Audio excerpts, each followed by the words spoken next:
Bom dia, boa tarde ou boa noite a todos. Sejam bem-vindos ao Que Tudo Isso Significa, um projeto de extensão coordenado pelos alunos do quarto ano de Filosofia da Unicentro. Nosso objetivo é divulgar temas filosóficos essenciais para a disciplina através de uma série de entrevistas com filósofos profissionais. Meu nome é Gabriel Nogueira e caso você tenha interesse nas áreas de metafísica, epistemologia, bioética, filosofia política e filosofia da arte, não esqueça de conferir nossas outras entrevistas sobre esses temas, que estão linkadas aí na tela. O tema tratado nesse episódio será bioética e contamos com a presença do professor Dr. Marciano Adílio Spica. Olá a todos e a todas, obrigado pelo convite, Gabriel. Estendo também meu agradecimento ao professor Bruno, que coordena esse projeto. Obrigado. Antes de tudo, eu gostaria de agradecer ao professor Marciano pela disponibilidade. Como vai, professor? Gostaria de falar algo antes de começarmos? Apenas agradecer, o convite, agradecer a você, Gabriel, por esse importante projeto de divulgação da filosofia. Estamos aí para tentar responder algumas questões. Professor, então, para a gente começar, o que exatamente significa bioética? Não é uma pergunta tão fácil, de responder, mas em sentido amplo, e assim, etimologicamente seria a ética da vida, Mas essa definição diz poucos, sobre propriamente o que é, essa disciplina. Então, uma forma mais simples, de nós entendermos ela, talvez seja que ela é uma área dentro da ética, mais especificamente da ética aplicada ou da ética prática, e que se preocupa em estudar questões que envolvem diretamente a vida humana, de outros animais e também do meio ambiente como um todo. Ela tem várias divisões, depois a gente pode conversar um pouquinho mais sobre essas divisões internas a ela, mas basicamente a gente poderia dizer, olha, é a ética, a parte da ética que está preocupada em estudar a vida humana, a vida dos outros animais, e o meio ambiente como um todo. Muito bom, professor. E de onde surgiu essa preocupação com a bioética? Foi algo mais recente ou ela já esteve presente na história da filosofia há muito tempo? Bom, então, o termo propriamente, bioética, ele é usado pela primeira vez, a gente pelo menos tem notícia, por um pastor alemão chamado Fritz Jaar, em 1927, numa publicação que traduz livremente aqui para o português, bioética, uma análise das relações dos homens, animais e vegetais. Mas o termo se torna realmente popular na década de 70 do século passado, através do Potter, que escreve um livro, também aqui numa tradução livre, Bioética, uma ponte para o futuro. A preocupação propriamente com questões de bioética, ela ganha força após a Segunda Guerra Mundial, ou mais propriamente a partir da segunda metade do século XX, Gabriel. Antes disso, apesar de nós já termos o uso dela, o termo já ter sido cunhado, a preocupação não era tão grande assim. A partir da década da segunda metade do século XX, você tem algumas preocupações importantes que tornam essa disciplina relevante, ou de muita relevância para a filosofia, mas também para as pessoas em geral. Uma das primeiras coisas que a gente tem que destacar, e é sempre um fato importante para se discutir bioética, é a Segunda Guerra Mundial, especialmente a experimentação com seres humanos realizada por cientistas em campos de concentração nazistas. Há vários relatos, várias histórias conhecidas, há vários filmes retratando, inclusive, isso, sobre como judeus e outras minorias europeias foram tratadas nos campos de concentração. Muitas pessoas foram usadas como objeto científico, como objeto da ciência. Isso quer dizer, basicamente, elas eram feitas pesquisas com elas para o desenvolvimento da ciência nazista. Com o final da Segunda Guerra Mundial, e com os escândalos que a descoberta desses experimentos causam na sociedade, você tem uma primeira discussão, que talvez esteja muito bem sintetizada no Código de Nuremberg, que é de 1947, no qual é o primeiro código que nós temos, propriamente falando, sobre como que devem ser realizadas pesquisas com seres humanos. Então, por exemplo, né? Nenhuma pesquisa científica em seres humanos pode ser realizada sem uma permissão prévia, né? Que a gente chama hoje, né, ficou bastante conhecido como um termo de consentimento, né, livre e esclarecido, né? Além disso, né, nós temos também, logo após, né, a Declaração de Helsinki, né? Então, a declaração, né, da Associação Médica Internacional, né, ou Associação Médica,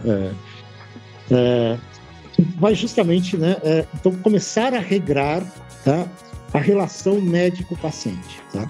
Porque, por um lado, você tem uma relação complicada, né, descoberta a partir, né, dos experimentos nos campos de concentração nazista, que é cientistas, tá, com pessoas humanas comuns, né, que eram objetos, né, de pesquisa sem autorização. Por outro lado, começa a se perceber também certos abusos, né, por parte, né, da medicina em relação aos seus pacientes. E aí, justamente, você começa, né, a ter, né, um código, né, de tratamento, justamente, nessa relação, tá, entre médicos, né, e pacientes, ou profissionais da saúde em geral, né, e pacientes, né. Aqui também é interessante ver que, né, a gente conhece, eu não vou citar aqui, mas há vários escândalos também nesse sentido, né, nessas relações, né, de como a medicina, por exemplo, né, realiza alguns experimentos, né, sem o consentimento do paciente, certo? Ou de forma, pode até dar conhecimento ao paciente às vezes, né, mas não esclarece direito as consequências desse tratamento, né? Então, você tem justamente essas discussões, né, muito fortes aí, né, no início, né, da segunda metade do século passado.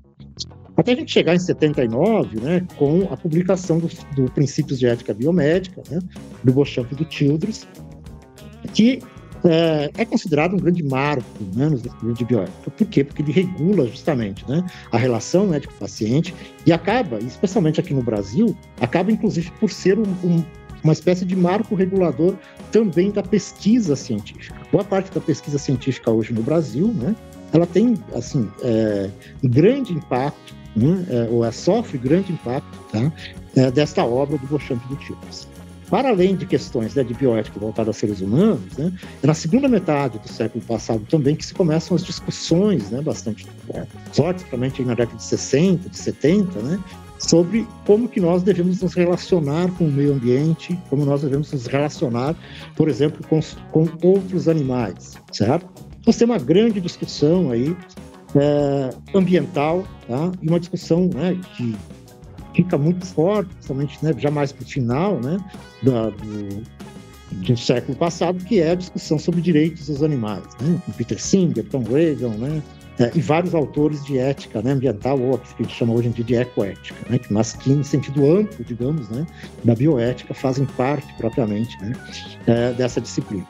Então a história, Gabriel, ela não é uma história tão longa assim nessa disciplina, né? A gente pode dizer, mas tinha uma preocupação sobre isso lá em Kant, ou tinha uma preocupação em Aristóteles, né, ou em Platão. E pode ser que você consiga encontrar algumas coisas lá que auxiliem na discussão contemporânea. Mas a disciplina propriamente bioética, ela tem muito a ver com o avanço científico, com o avanço tecnológico, tá? E com os problemas ambientais, com os problemas desse avanço nas relações humanas. Então, a disciplina de bioética tem muito a ver com isso, porque ela é uma disciplina, talvez a gente possa dizer, eminentemente contemporânea, né, e atual, né? Isso também mostra, né, já que o projeto aqui é sobre filosofia, né, mostra também como a filosofia se atualiza, né, diante das questões, né, que a humanidade traz para ela, né? Então, ela não é aquela disciplina que fica lá só na Grécia Antiga, né, com Platão, com Aristóteles, né, ou com Kant na modernidade. Não, né? A filosofia se atualiza e tem questões novas, né, dentro dela. É uma prova disso justamente a bioética.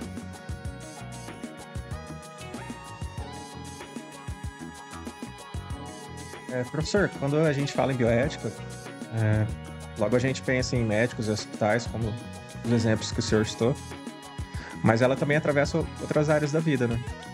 Em quais situações do cotidiano o senhor diria que ela atravessa e invade o nosso dia a dia sem que a gente perceba?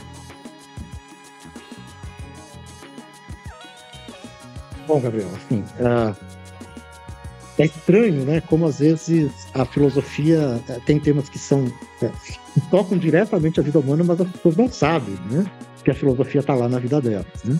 Quando você abre um remédio na sua casa, né, e você lê a bula, tá, do remédio, tá, você vai encontrar lá, né, várias indicações bioéticas, na verdade, né?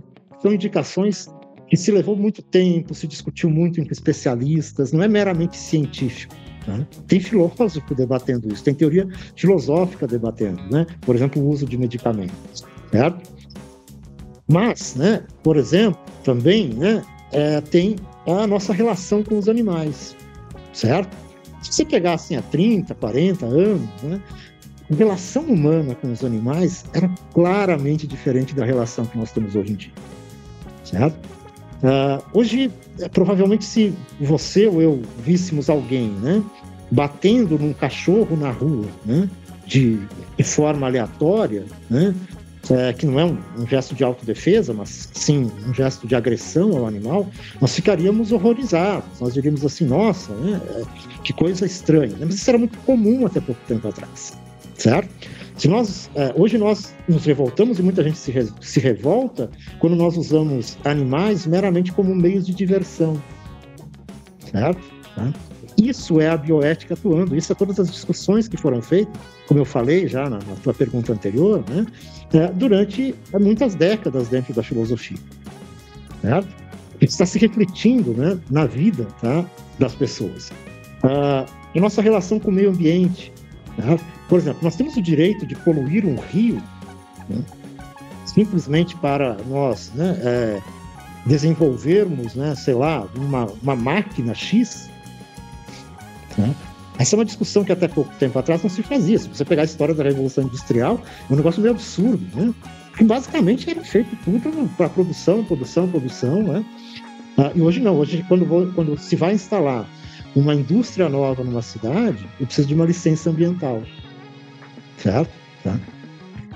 Né, regrando essa licença ambiental é toda a discussão que se fez em questões de ecoética, de bioética, certo? Então, assim, são vários os exemplos, né, que se pode dar no cotidiano, tá, que a bioética tem importância. Certo? Só queria terminar com um exemplo assim, que pouca gente se dá conta, né, ou talvez não perceba. Mas hoje, quando você vai no médico, né, e você vai fazer um exame invasivo, qualquer tipo de exame invasivo, pode ser um bem simples, né, é dado para você uma folhinha, né, para você assinar. A maioria das pessoas não lê, né, e simplesmente assina, né, e entrega para o médico. Mas o que é isso? Quando você está assinando isso, você está concordando com o procedimento médico. Ou seja, o paciente tem voz, né, no tratamento médico. Até bem pouco tempo atrás não era bem assim, certo?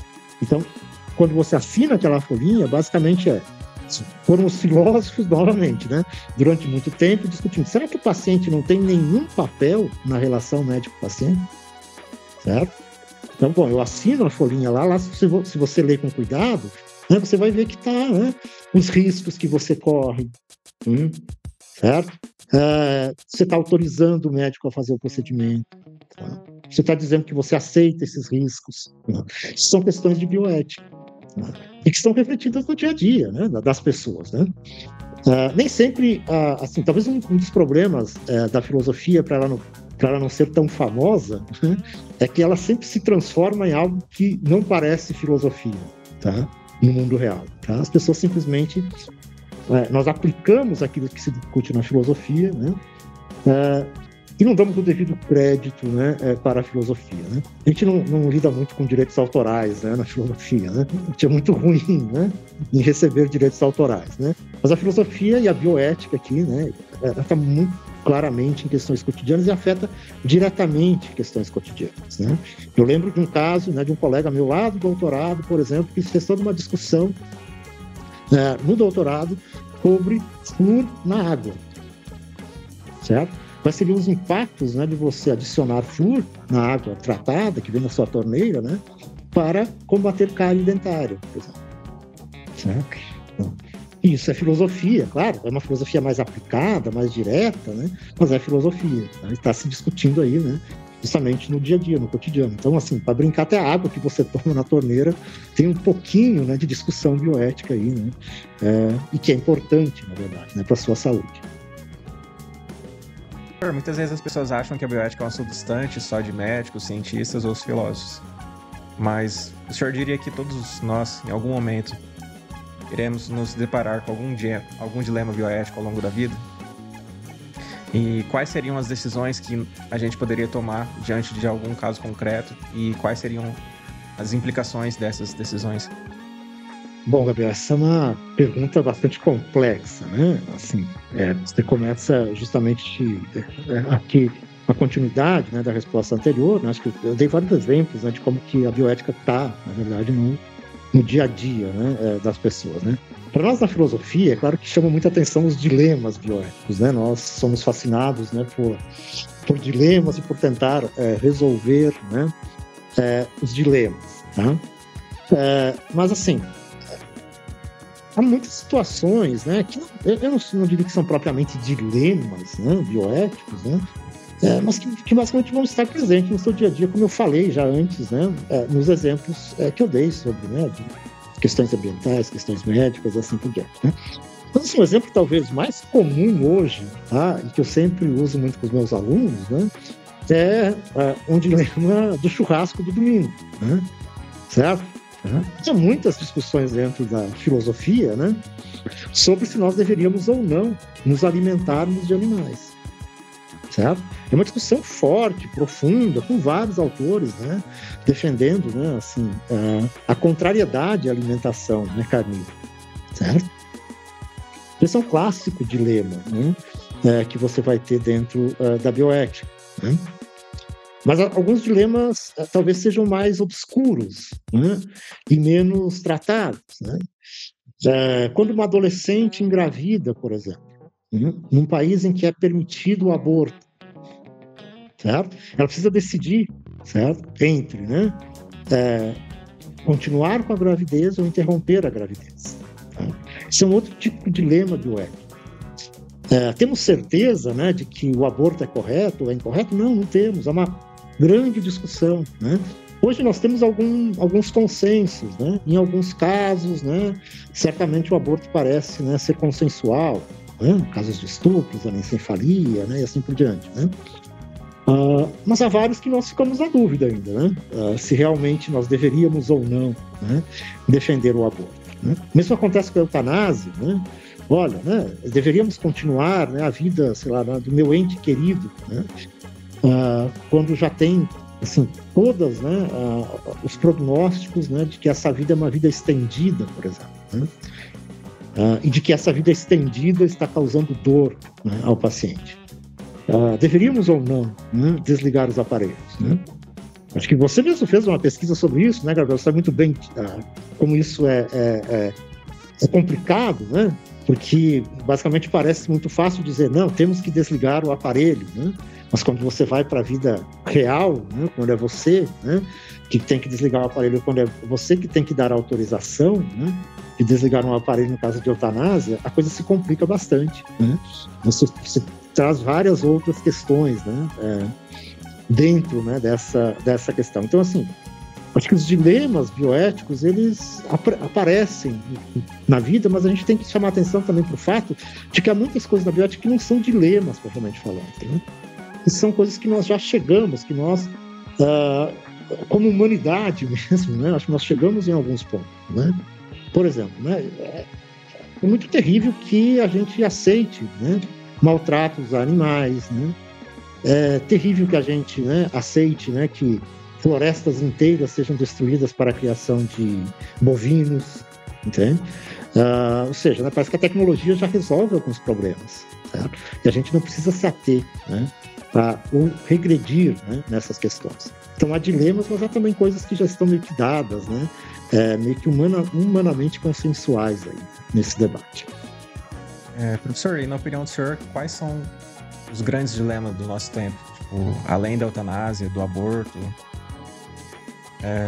na perspectiva do senhor, quais que mais te inquietam e futuramente quais dilemas o senhor acredita que vão mais amedrontar a humanidade?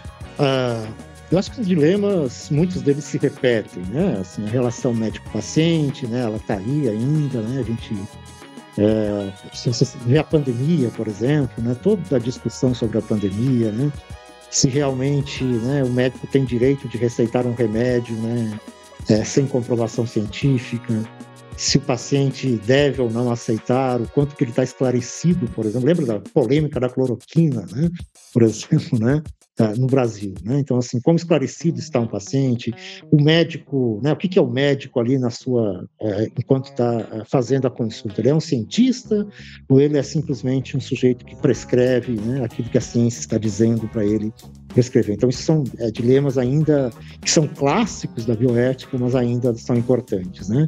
A questão pesquisado-pesquisador, né? A relação justamente, né, do sujeito enquanto objeto de pesquisa e do sujeito de pesquisa, que é o cientista, é uma questão ainda clássica, né? Eu, por exemplo, tenho fortes críticas à nossa área, a área de humanas, né? Muitos de nós ainda, nas humanidades, nos recusamos a passar por comitê de ética nas pesquisas com seres humanos, né?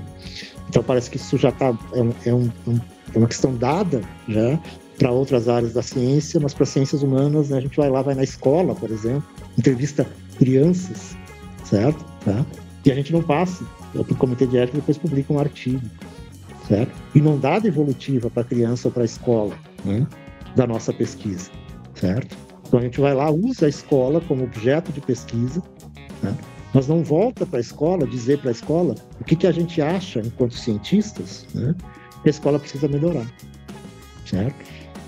Que é uma das coisas básicas aí, né, que a gente tem, né, das questões bioéticas, é que ela precisa voltar para a sociedade, precisa dar uma resposta, né, para a sociedade, né, sobre aquilo que foi pesquisado, né?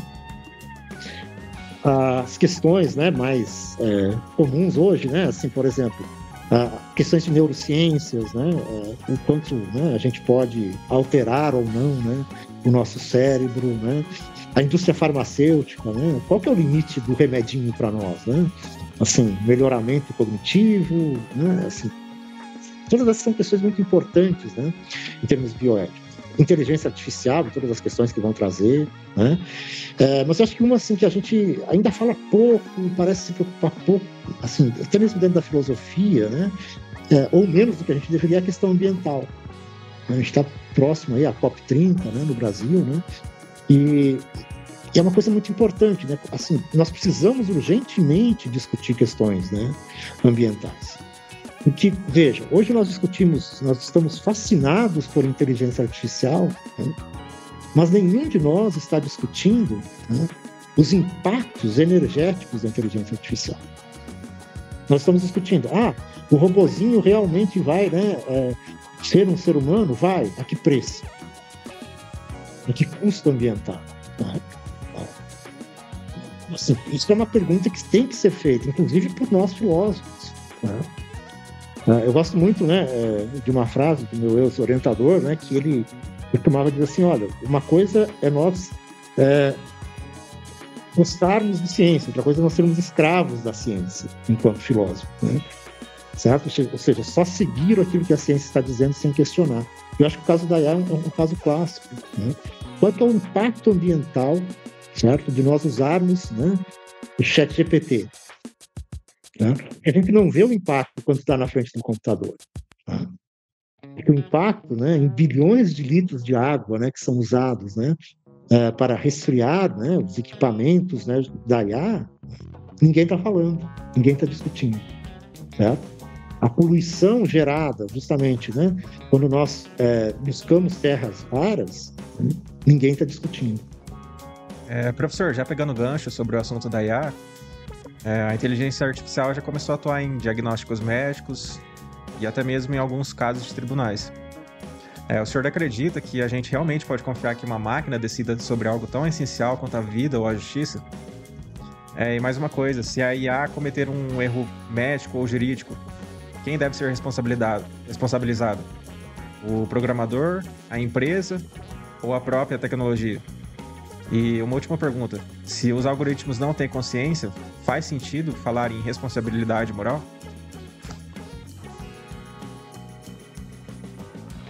Bom, Gabriel, a IA não é muito a minha praia, né? Assim, eu não sou um pesquisador de IA, né? Eu costumo brincar, quando me fazem perguntas sobre IA, que eu sou old-fashioned philosopher, né? Assim, eu estou discutindo coisas que não estão muito na moda, né? Eu discuto mais questões de religião, né? Questões talvez éticas mais clássicas, né? E políticas mais clássicas, assim.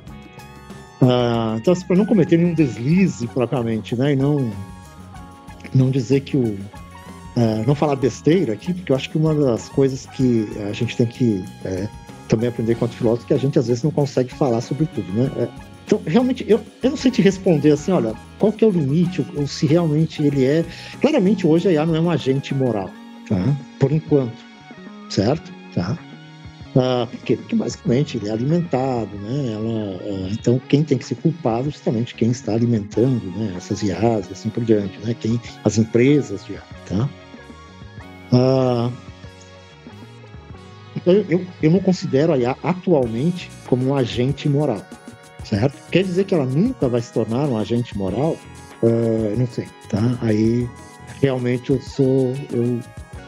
eu peco por ignorância aqui, porque eu não tenho conhecimento técnico para saber, né, se hoje ou se daqui a algum tempo. Eu vejo muitas pessoas dizendo isso, mas é aqueles debates mais comuns aí, né, do dia a dia, das redes sociais, né, algum artigo ou outro que eu leio, mas realmente eu não tenho tanta certeza assim para dizer se a IA um dia, né, vai ser um agente moral, ou se ela já é um agente moral, ou que eu posso culpar a IA.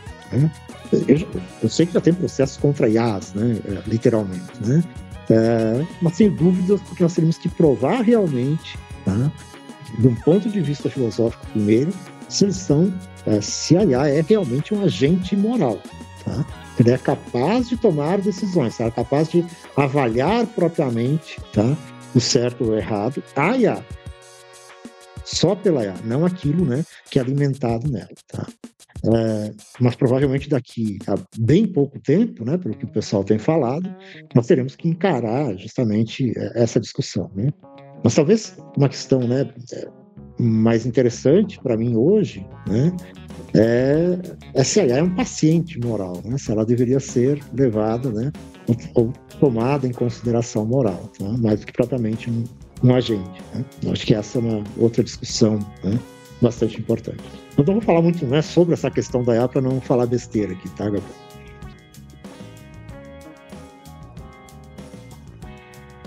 Professor, agora uma pergunta um pouco mais técnica. Ainda sobre IA, mas é só mais essa. Se uma inteligência artificial consegue calcular cálculos e consequências de forma muito mais precisa do que nós fazemos, ela não seria, sobre uma ótica utilitarista, mais ética do que a gente? Ou será que reduzir a ética a cálculos de consequências distorce o próprio sentido do que é agir moralmente? Novamente, né, Gabriel? Você está perguntando isso para um filósofo das antigas, assim, né? Não está discutindo muito, né, propriamente IA. Mas, olha, né, essa pergunta é justamente se a IA seria capaz, né, de ser um agente moral melhor, né, do que os seres humanos. E parece que essa é a tua pergunta. Né? Então, acho que tem vários fatores aí, né, que a gente teria que levar em conta. Né? Primeiro, né, basicamente, parece que a tua pergunta tem dentro dela a ideia de que se eu for um excelente matemático, em termos de cálculo de consequências de ação, né, eu serei melhor moralmente, né, do que um sujeito que não é muito bom em matemática, tá, para fazer esse cálculo. E aí, para mim, isso é muito estranho. Tá? Por quê? Porque você só está levando em conta no cálculo, pelo menos na forma como se pensa isso, né, apenas e tão somente o cálculo. Só que há fatores que justamente influenciam. E em questões morais, em questões humanas em geral, há fatores que às vezes não são calculados na tomada de decisão. Né? Por exemplo, emoções morais, né? Vieses políticos dos mais diversos. Tá? Eu claramente hoje, tá, Gabriel, sendo muito sincero contigo, Se alguém me disser que a IA atual toma decisões morais melhor do que eu, mas eu vou brigar muito, okay? Tá? Porque eu não quero, tá? Aceitar, né, que o Elon Musk, né, que os oligarcas das tecnologias atuais, tá, sejam melhores moralmente do que eu. Tá? E se eles forem, isso me deixa muito triste enquanto ser humano, tá? Porque as tomadas de decisões que eles têm feito, tá, são terríveis, certo? Então, né, se eu realmente alimentar, né, IAs com algoritmos que tomem, né, decisões morais melhores que eu, né, ainda assim eu teria que te perguntar, né, baseado em que, em quais viés? Né? E nós tomamos decisões morais não puramente racional, né? Elas não são puramente racionais, né? Nós também temos vários vieses nas nossas decisões, né, das nossas tomadas de decisões morais, certo? E por isso que nós precisamos sempre reavaliar, né, as nossas tomadas de decisões morais, né? Porque pode ser que, né, elas não sejam, né, realmente, né, as melhores, né, em todos os momentos. Né? Nós somos mesmo o melhor ser humano, né, moral, né, digamos assim, o cara mais ético do mundo, né, erra, certo? Ele comete erros morais. Tá? Porque eu sempre falo isso nas minhas aulas de ética, né, para os meus estudantes. Eu digo assim, a minha aula aqui não é para ver quem de vocês é melhor eticamente ou para vocês chegarem no mundo e dizer, não, agora eu sou melhor eticamente do que você. Não, porque pode ser que o sujeito que nunca estudou ética seja tome decisões morais até melhores do que eu. É possível, certo? Então, assim, no caso da IA, por enquanto, eu te diria assim, eu realmente, tá, tenho muito medo em aceitar, tá, tenho muito receio, tá, em aceitar uma IA moralmente melhor do que eu, faça cálculos, tá, melhores do que eu, tá? Mas isso pode ser uma questão mais filosófica minha mesmo, pode ser uma questão realmente emocional, tá? Mas também é uma forma de eu chamar a atenção para aquilo que iniciou a minha carreira científica, minha carreira filosófica, né?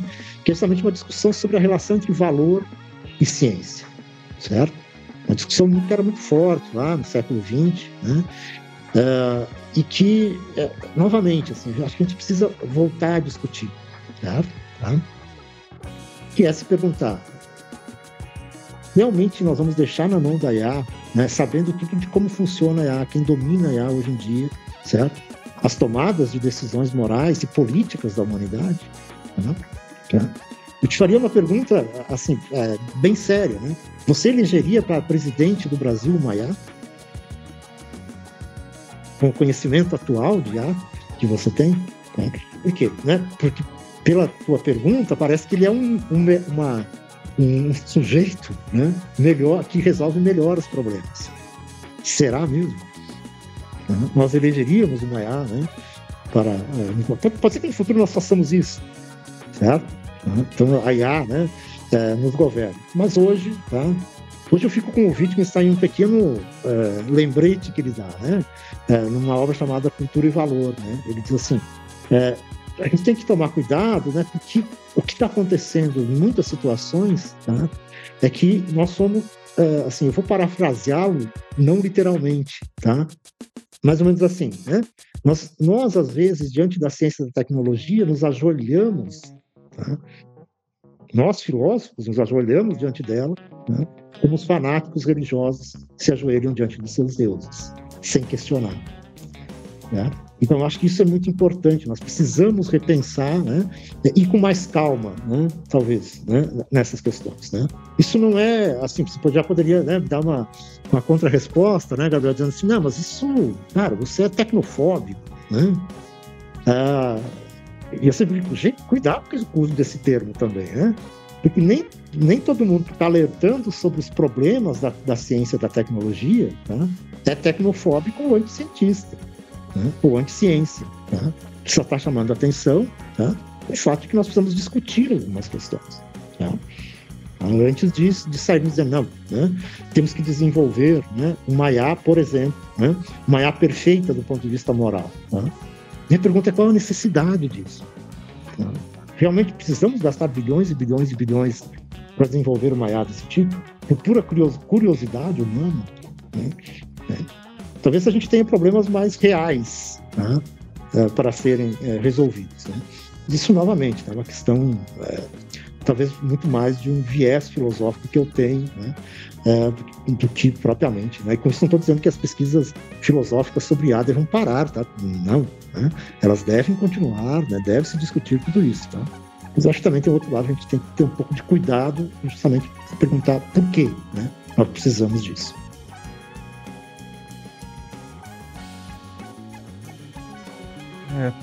Professor, agora tem a pergunta que pessoalmente mais me interessa.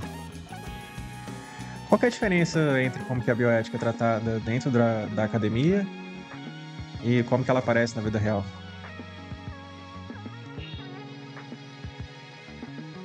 Bom, primeiro, né, Gabriel, a academia é vida real também, né?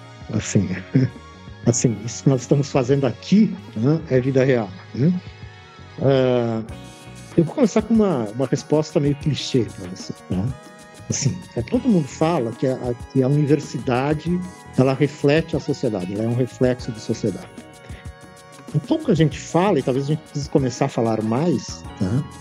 E a universidade, a academia se reflete na sociedade, certo?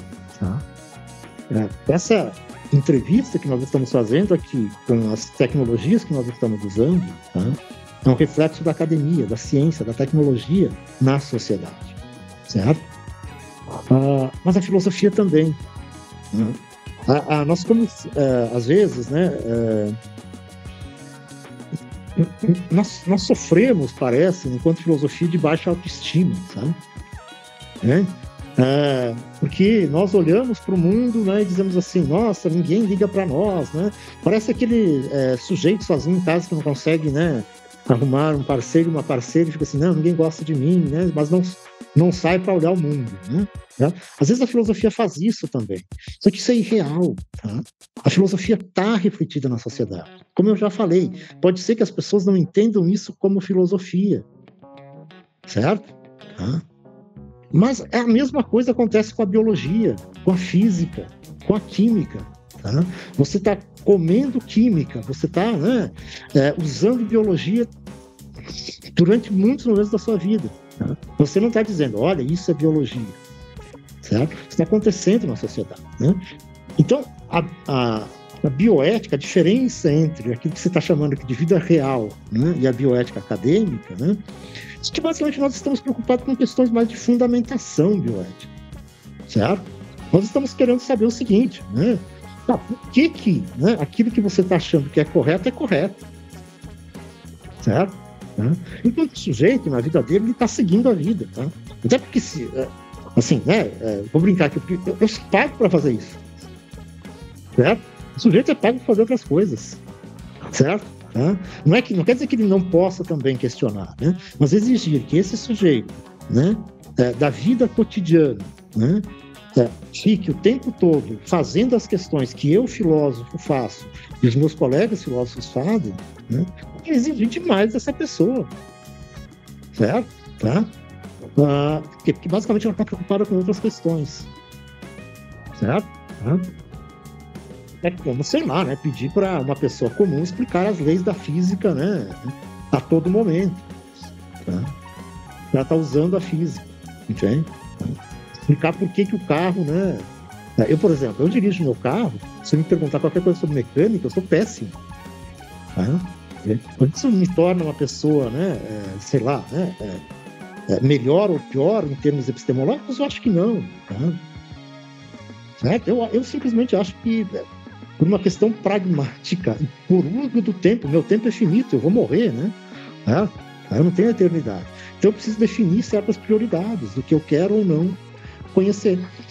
Então, a diferença da bioética acadêmica para a bioética da vida é que lá ela é aplicada, certo? Na vida, né, ela está sendo aplicada, muitas vezes sem discussão. Isso aqui é a tarefa nossa, dizer assim, não, peraí, tá? Pensem como os filósofos, né, grupos de filósofos discutiram, né? A gente parece que a pandemia foi uma década atrás, mas foi muito recente, né? como vários filósofos discutiram questões de pandemia, certo? E esclareceram várias questões. Inclusive, eu acho que foi um grande erro em algumas emissoras televisivas, né, em alguns canais, né, que era não ter chamado bioeticistas, de verdade, filósofos bioeticistas, né, para a discussão. Eles foram chamados muito pouco, certo? Eles foram chamados muitos cientistas, e eu concordo, os cientistas tinham que ter sido chamados, tá? Mas tinham questões bioéticas muito fortes lá, sendo discutidas. E os bioeticistas foram deixados à margem nessa discussão, em muitas situações, né? Talvez alguns dos problemas que a gente teve, né, com uma discussão e uma relevância maior para os bioeticistas, né, teriam dado menos polêmicas, né, no Brasil. Certo? Então, assim, eu acho que a diferença basicamente é isso. Tá? Enquanto nós estamos discutindo propriamente, né, e tentando alimentar a ação humana com novas ideias e com novos projetos éticos, né, as pessoas vão assimilando isso de forma indireta, muitas vezes, certo? E vão seguindo suas vidas. Tá? Novamente, vou voltar ao exemplo dos animais, porque isso é uma coisa que me toca muito, eu penso muito sobre isso. Assim. A mudança que teve nos últimos 30 anos, tá, da nossa relação com os animais é muito clara. Certo? Tá? Culturalmente já. Tá? Essa é uma discussão que começa na academia. Tá? Muitas pessoas não conhecem Singer, né? Ou boa parte das pessoas não conhece o Singer, não conhece o Tom Graydon, não conhece, né, inúmeros autores que discutiram isso. Tá? Mas culturalmente já assimilaram essas ideias, né, da bioética. Então, acho que a diferença é isso. Nós estamos fazendo especulação, nós estamos fazendo, né, tentando fazer fundamentação moral, certo? E nós somos pagos para isso. Tá? E assim, acho que a gente não precisa exigir tanto das pessoas, né, para dizer que elas estão agindo moralmente ou não. Tá? Senão a gente começa a exigir, vai ter que começar a exigir de nós mesmos também certas coisas. Né?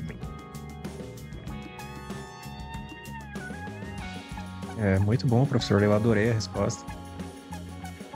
E só para finalizar agora, de uma forma mais leve, se o senhor tivesse que explicar a bioética e alguns dos dilemas, algumas das questões que o senhor tratou na entrevista para uma criança curiosa, como que o senhor explicaria para ela?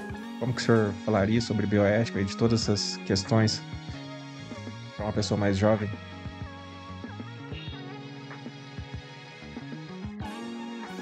Bom, Gabriel, não sei se eu sou a melhor pessoa para explicar coisas para crianças, né? Geralmente não, tá? Mas assim, eu acho que tem coisas que a gente não precisa explicar propriamente, né? Dizer assim, olha, né?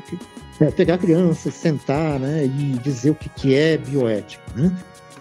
As ações mostram, né, o que é bioética, né? Eu acho que ensinar uma criança, né, a colocar a garrafinha de plástico, né, no recipiente de lixo de plástico, né, para reciclar o plástico é uma atitude bioética, certo? Que talvez tenha um efeito muito maior, tá, do que explicar para ela propriamente o que é bioético, certo? Né?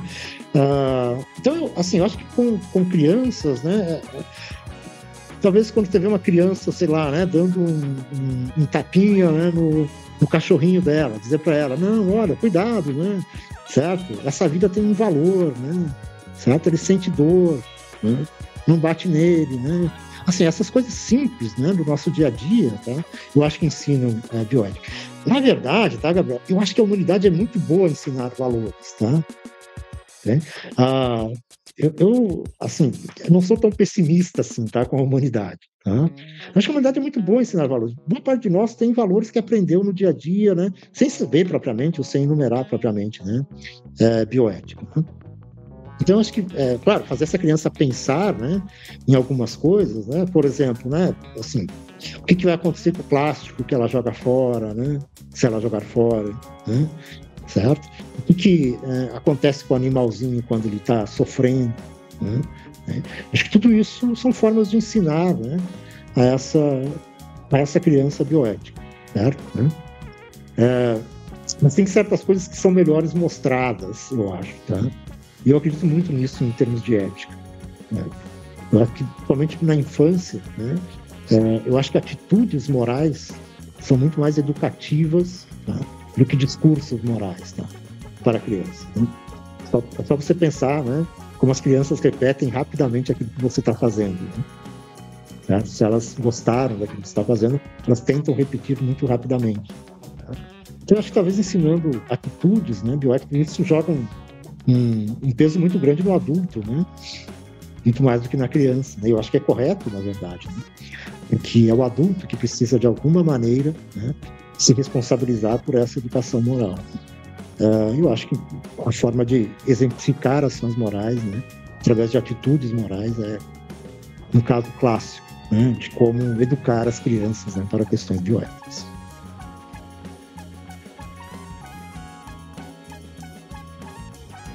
Perfeito, então. Muito obrigado, professor. E agora eu vou partir para o encerramento do nosso vídeo. E a gente conclui o primeiro episódio do nosso projeto, o que tudo isso significa. Eu gostaria de agradecer novamente a presença do nosso convidado, o professor Marciano. E foi um prazer enorme aprender mais um pouco de bioética contigo. E, professor, só para finalizar, o senhor gostaria de mais algumas palavras finais? Convidar, né, a todas e todos, né, que assistirem este vídeo, né, que leiam filosofia, né, escutam filosofia, incentivem, né, as pessoas a ler um pouco de filosofia, né? Eu acho que se tem uma coisa que a filosofia faz é, de muitas maneiras, mudar a nossa vida, né? E a ética, em geral, é uma forma justamente em que isso acontece muito. Né? Mas acho que expandir a nossa mente, tentar pensar diferente, acho que isso é uma das grandes tarefas, né? Uma das grandes coisas que a filosofia faz por nós, tá? Então, leiam filosofia, né? Para os estudantes aí do ensino médio, né? Conversem com o professor de filosofia nas escolas, né? Tentem saber mais do que aquela aula apenas, né? Que eu acho que é bem interessante e vocês vão gostar muito, né? Quando começarem a dar um pouquinho de atenção, né, para a filosofia. Queria te agradecer, Gabriel, por essa oportunidade, né, de falar aqui. Ao professor Bruno também, né, que está coordenando esse projeto. Então, muito obrigado pelo convite. E espero, né, não ter falado muitas bobagens aí para você, tá, Gabriel? Maravilha, gostaria de agradecer então você que nos acompanhou até agora. Eu peço desculpa pelo nervosismo, foi minha primeira entrevista. E se você achou essa entrevista interessante, terão outros episódios. E não se esqueça de acessar também todos os capítulos dessa série. É isso, fechou? Um abraço.